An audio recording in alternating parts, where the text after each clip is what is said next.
Let's start with a brief summary. This article, written by Paul Graham in 2021, presents a discussion on the similarity of programming languages to each other. While Graham acknowledges that most programming languages are similar to each other, he emphasizes that what really matters is what kind of programming is done using these languages. He also points out that the odd aspects of programming languages often contain programming techniques that go beyond standard library calls. Illustrating this with Lisp macros, he argues that odd features are valuable to go beyond the conventional aspects of programming languages. Before we dive in, I want to share a quick note about how this podcast is created. As you've probably noticed, this podcast isn't voiced by a human, but by artificial intelligence. I'm obligated to inform you of this beforehand due to the rules of AI services. This podcast is made possible by our sponsor, Wope.com, an AI startup that combines content marketing with artificial intelligence to significantly boost traffic and revenue of your startups. For all the latest content, be sure to follow me at x.com/yigitkoner. Now, let's turn our attention back to the essay, #, Lessons the Business World Can Learn from Open Source Software and Blogs. Original title, Weird Languages. Date, August 2021. When people say that in their experience all programming languages are basically equivalent, they're making a statement not about languages, but about the kind of programming they've done. 99.5% of programming consists of gluing together calls to library functions. All popular languages are equally good at this, so one can easily spend one's whole career operating in the intersection of popular programming languages. But the other 0.5% of programming is disproportionately interesting. If you want to learn what it consists of, the weirdness of weird languages is a good clue to follow. Weird languages aren't weird by accident, not the good ones at least. The weirdness of the good ones usually implies the existence of some form of programming that's not just the usual gluing together of library calls. A concrete example, Lisp macros. Lisp macros seem weird even to many Lisp programmers. They're not only not in the intersection of popular languages, but by their nature would be hard to implement properly in a language without turning it into a dialect of Lisp. And macros are definitely evidence of techniques that go beyond glue programming. For example, solving problems by first writing a language for problems of that type, and then writing your specific application in it. Nor is this all you can do with macros. It's just one region in a space of program manipulating techniques that even now is far from fully explored. So if you want to expand your concept of what programming can be, one way to do it is by learning weird languages.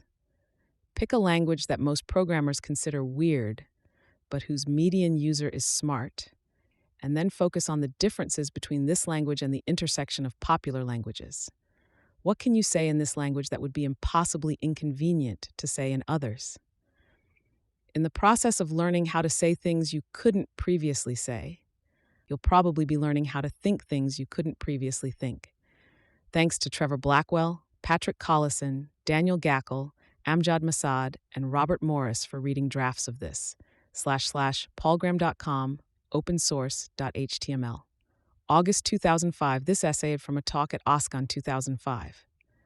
Lately, companies have been paying more attention to open source. 10 years ago, there seemed a real danger Microsoft would extend its monopoly to servers. It seems safe to say now that open source has prevented that. A recent survey found 52% of companies are replacing Windows servers with Linux servers. More significant, I think, is which 52% they are. At this point, anyone proposing to run Windows on servers should be prepared to explain what they know about servers that Google, Yahoo, and Amazon don't. But the biggest thing business has to learn from open source is not about Linux or Firefox, but about the forces that produced them. Ultimately, these will affect a lot more than what software you use. We may be able to get a fix on these underlying forces by triangulating from open source and blogging. As you've probably noticed, they have a lot in common. Like open source, blogging is something people do themselves, for free, because they enjoy it. Like open source hackers, bloggers compete with people working for money and often win. The method of ensuring quality is also the same, Darwinian. Companies ensure quality through rules to prevent employees from screwing up. But you don't need that when the audience can communicate with one another. People just produce whatever they want. The good stuff spreads, and the bad gets ignored. And in both cases, feedback from the audience improves the best work. Another thing blogging and open source have in common is the web. People have always been willing to do great work for free, but before the web, it was harder to reach an audience or collaborate on projects. I think the most important of the new principles business has to learn is that people work a lot harder on stuff they like. Well, that's news to no one. So, how can I claim business has to learn it? When I say business doesn't know this, I mean the structure of business doesn't reflect it. Business still reflects an older model, exemplified by the French word for working, travailler. It has an English cousin, travail, and what it means is torture. This turns out not to be the last word on work, however. As societies get richer, they learn something about work that's a lot like what they learn about diet. We know now that the healthiest diet is the one our peasant ancestors were forced to eat because they were poor. Like rich food, idleness only seems desirable when you don't get enough of it. I think we were designed to work, just as we were designed to eat a certain amount of fiber, and we feel bad if we don't. There's a name for people who work for the love of it: amateurs. The word now has such bad connotations that we forget its etymology, though it's staring us in the face. Amateur was originally rather a complimentary word, but the thing to be in the 20th century was professional, which amateurs, by definition, are not. That's why the business world was so surprised by one lesson from open source, that people working for love often surpass those working for money. Users don't switch from Explorer to Firefox because they want to hack the source. They switch because it's a better browser. It's not that Microsoft isn't trying. They know controlling the browser is one of the keys to retaining their monopoly. The problem is the same they face in operating systems. They can't pay people enough to build something better than a group of inspired hackers will build for free. I suspect professionalism was always overrated, not just in the literal sense of working for money, but also connotations like formality and detachment. Inconceivable as it would have seemed in, say, 1970, I think professionalism was largely a fashion driven by conditions that happened to exist in the 20th century. One of the most powerful of those was the existence of channels. Revealingly, the same term was used for both products and information. There were distribution channels and TV and radio channels. It was the narrowness of such channels that made professionals seem so superior to amateurs. There were only a few jobs as professional journalists, for example, so competition ensured the average journalist was fairly good, whereas anyone can express opinions about current events in a bar. And so the average person expressing his opinions in a bar sounds like an idiot compared to a journalist writing about the subject. On the web, the barrier for publishing your ideas is even lower. You don't have to buy a drink, and they even let kids in. Millions of people are publishing online, and the average level of what they're writing, as you might expect, is not very good. This has led some in the media to conclude that blogs don't present much of a threat, that blogs are just a fad. Actually, the fad is the word blog, at least the way the print media now use it. What they mean by blogger is not someone who publishes in a weblog format, but anyone who publishes online. That's going to become a problem as the web becomes the default medium for publication. So I'd like to suggest an alternative word for someone who publishes online. How about writer? Those in the print media who dismiss the writing online because of its low average quality are missing an important point. No one reads the average blog. In the old world of channels, it meant something to talk about average quality, because that's what you were getting, whether you liked it or not. But now you can read any writer you want. So the average quality of writing online isn't what the print media are competing against. They're competing against the best writing online. And, like Microsoft, they're losing. I know that from my own experience as a reader. Though most print publications are online, I probably read 2 or 3 articles on individual people's sites for every one I read on the site of a newspaper or magazine. And when I read, say, New York Times stories, I never reach them through the Times front page. Most I find through aggregators like Google News or Slashdot or Delicious. Aggregators show how much Reddit.com you can do than the channel. The New York Times front page is a list of articles written by people who work for the New York Times.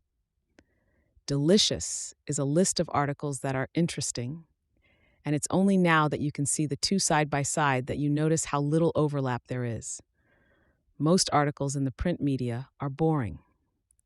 For example, the president notices that a majority of voters now think invading Iraq was a mistake, so he makes an address to the nation to drum up support. Where is the man bites dog in that? I didn't hear the speech, but I could probably tell you exactly what he said. A speech like that is, in the most literal sense, not news. There is nothing new in it. Nor is there anything new except the names and places in most news about things going wrong. A child is abducted, there's a tornado, a ferry sinks, someone gets bitten by a shark, a small plane crashes. And what do you learn about the world from these stories? Absolutely nothing. They're outlying data points.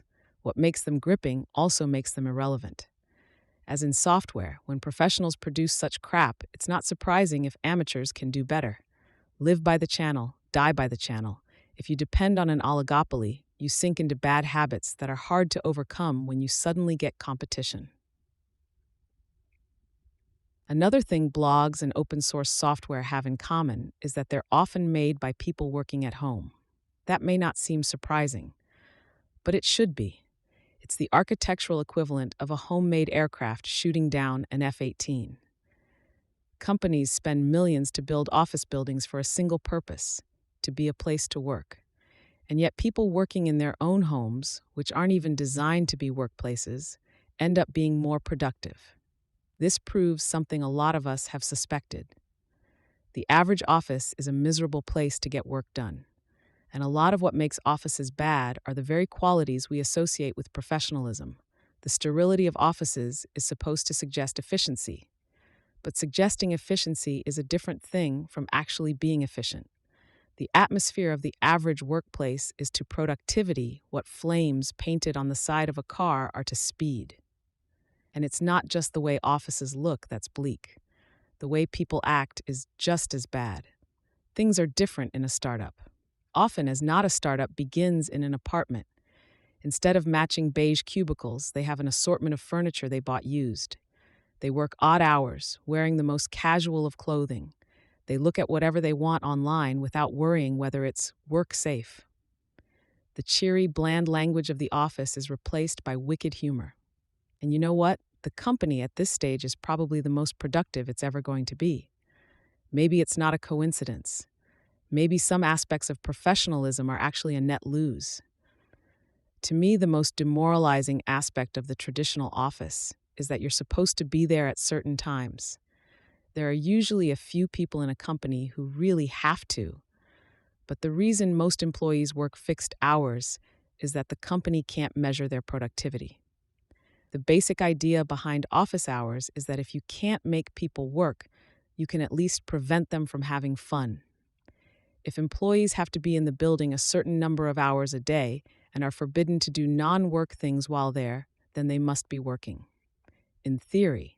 In practice, they spend a lot of their time in a no man's land, where they're neither working nor having fun. If you could measure how much work people did, many companies wouldn't need any fixed workday. You could just say, this is what you have to do. Do it whenever you like, wherever you like. If your work requires you to talk to other people in the company, then you may need to be here a certain amount. Otherwise, we don't care. That may seem utopian, but it's what we told people who came to work for our company. There were no fixed office hours. I never showed up before 11 in the morning. But we weren't saying this to be benevolent. We were saying, if you work here, we expect you to get a lot done. Don't try to fool us just by being here a lot. The problem with the fast time model is not just that it's demoralizing, but that the people pretending to work interrupt the ones actually working. I'm convinced the FaceTime model is the main reason large organizations have so many meetings. Per capita, large organizations accomplish very little. And yet all those people have to be on site at least 8 hours a day. When so much time goes in one end and so little achievement comes out the other, something has to give, and meetings are the main mechanism for taking up the slack. For 1 year, I worked at a regular 9 to 5 job, and I remember well the strange, cozy feeling that comes over one during meetings. I was very aware, because of the novelty, that I was being paid for programming. It seemed just amazing, as if there was a machine on my desk that spat out a dollar bill every 2 minutes, no matter what I did, even while I was in the bathroom. But because the imaginary machine was always running, I felt I always ought to be working. And so meetings felt wonderfully relaxing. They counted as work, just like programming, but they were so much easier. All you had to do was sit and look attentive. Meetings are like an opiate with a network effect. So is email, on a smaller scale. And in addition to the direct cost in time, there's the cost in fragmentation, breaking people's day up into bits too small to be useful. You can see how dependent you've become on something by removing it suddenly. So for big companies, I propose the following experiment. Set aside one day where meetings are forbidden, where everyone has to sit at their desk all day and work without interruption on things they can do without talking to anyone else. Some amount of communication is necessary in most jobs, but I'm sure many employees could find 8 hours worth of stuff they could do by themselves. You could call it work day. The other problem with pretend work is that it often looks better than real work.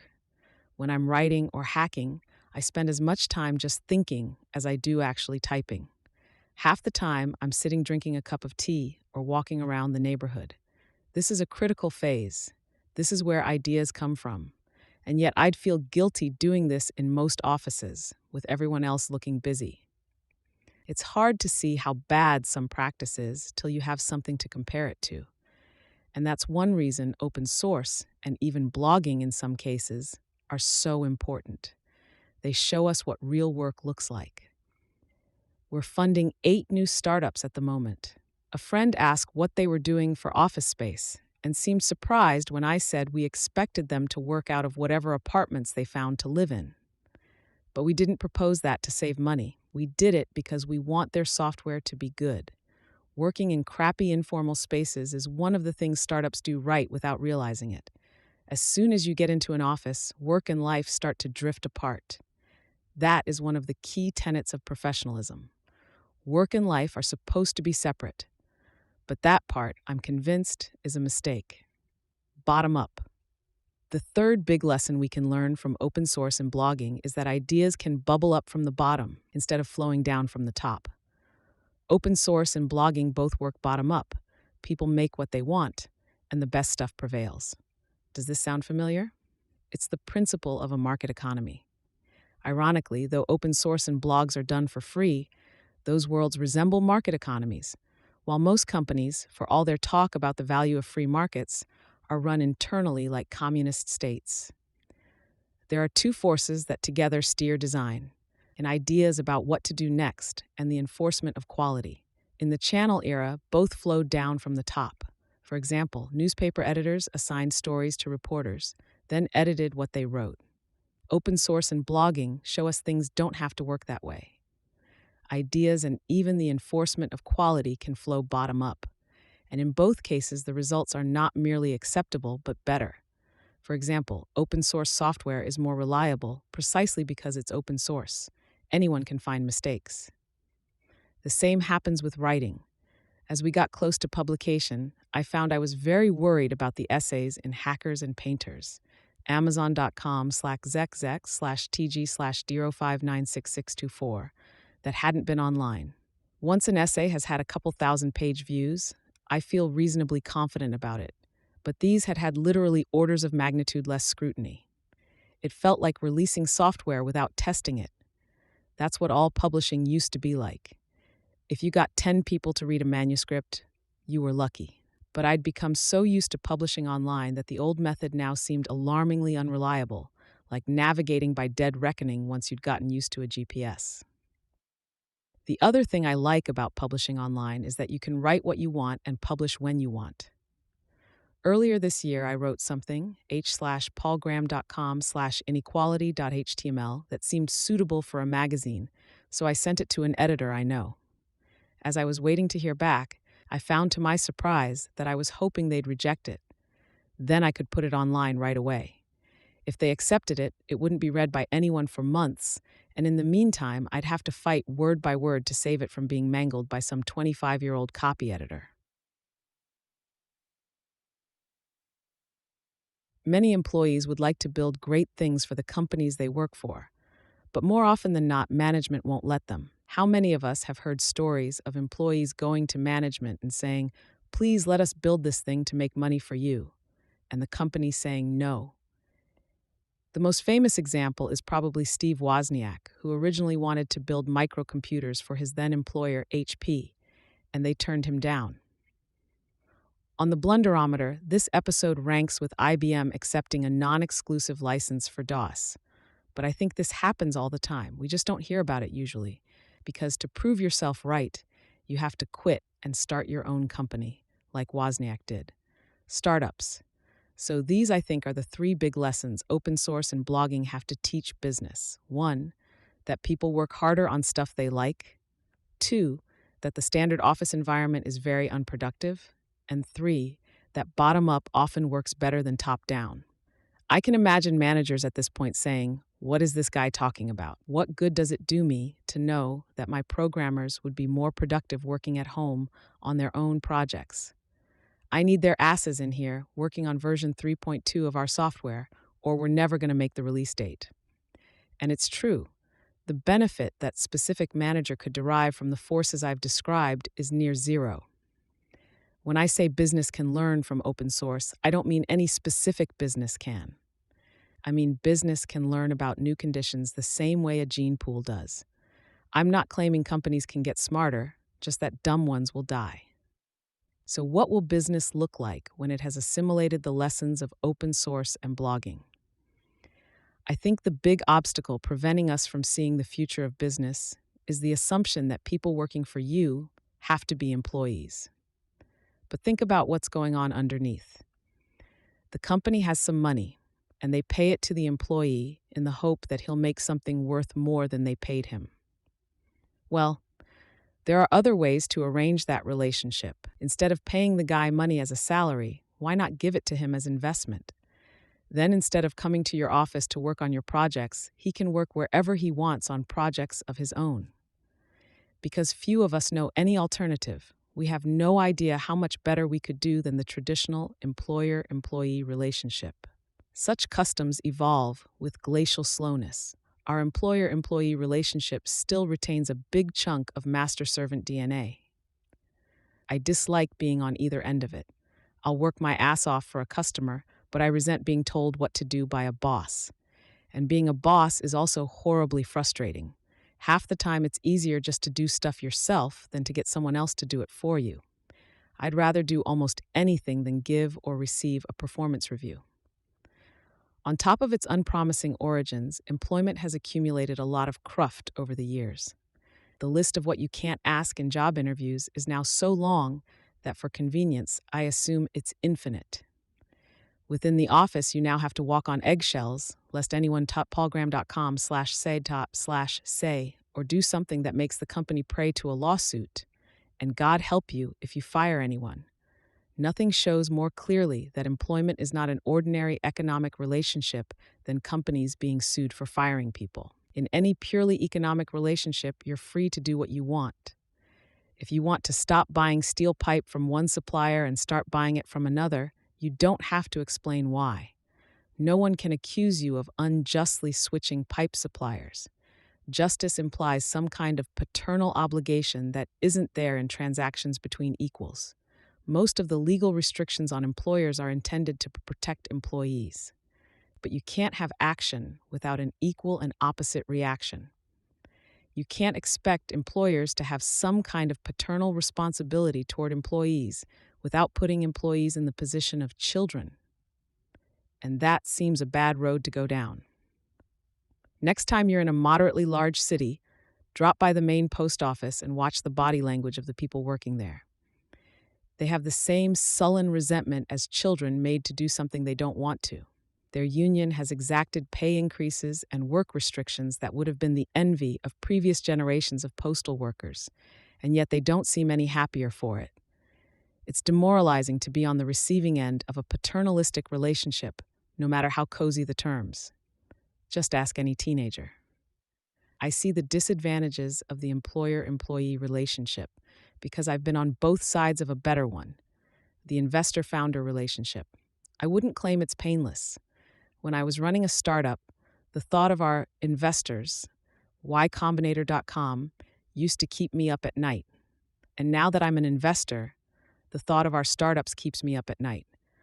All the pain of whatever problem you're trying to solve is still there, but the pain hurts less when it isn't mixed with resentment.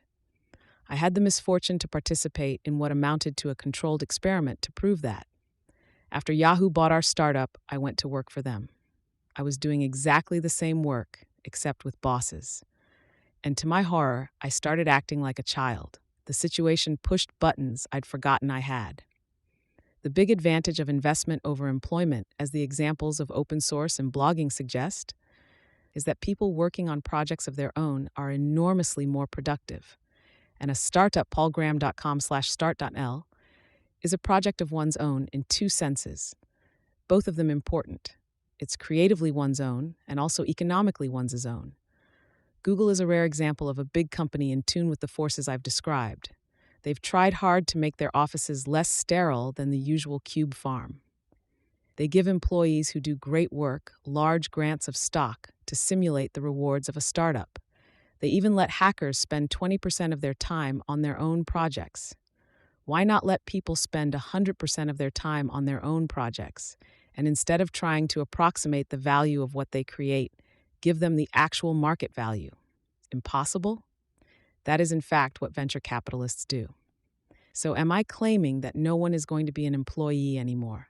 That everyone should go and start a startup? Of course not. But more people could do it than do it now.